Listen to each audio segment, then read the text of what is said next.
Neyyattinkara KSRTC ഡിപ്പോയുടെ ചുറ്റുമതിൽ അപകടത്തിൽ പൊളിച്ചു പണിയണമെന്ന് നാട്ടുകാർ.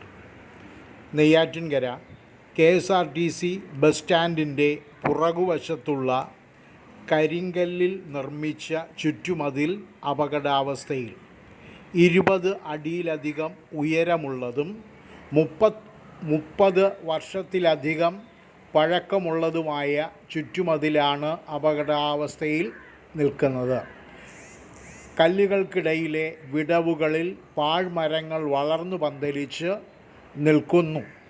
വലിയ വിള്ളലുകൾ മതിലിൻ്റെ പല ഭാഗങ്ങളിലും കാണാവുന്നതാണ്. മഴവെള്ളം പൂർണ്ണമായി റോഡിലേക്ക് ഒലിച്ചിറങ്ങുന്നത് ഈ കരിങ്കൽ ഭിത്തിയിലൂടെയാണ്. മതിലിനോട് ചേർന്ന് നിർമ്മിച്ച കെട്ടിടത്തിൻ്റെ സെപ്റ്റിക് ടാങ്കിൽ നിന്നും വരുന്ന വെള്ളവും വാഹനങ്ങൾ കഴുകി വിടുന്ന ഓയിലും മഴവെള്ളവും മതിലിനും കെട്ടിടത്തിനും ഇടയിൽ കെട്ടിനിന്ന് വിള്ളലുകളിലൂടെയാണ് പുറത്തേക്ക് വരുന്നത്.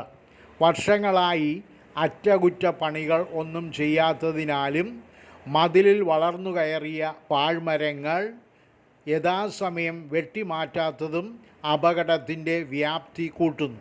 Neyyattinkara boys higher secondary school, girls higher secondary school, convent Vidyadhiraja public school, Vishwabharati public school, അതുപോലെ തന്നെ നിരവധിയായ ഗവൺമെൻറ് സ്ഥാപനങ്ങൾ, റെയിൽവേയിലേക്കുള്ള യാത്രക്കാർ ഇവരെല്ലാം ഉപയോഗിക്കുന്ന നൂറുകണക്കിന് ആളുകൾ ഉപയോഗിക്കുന്ന ഈ റോഡിൻ്റെ സൈഡിലുള്ള മതിലാണ് അപകടാവസ്ഥയിൽ നിലകൊള്ളുന്നത്.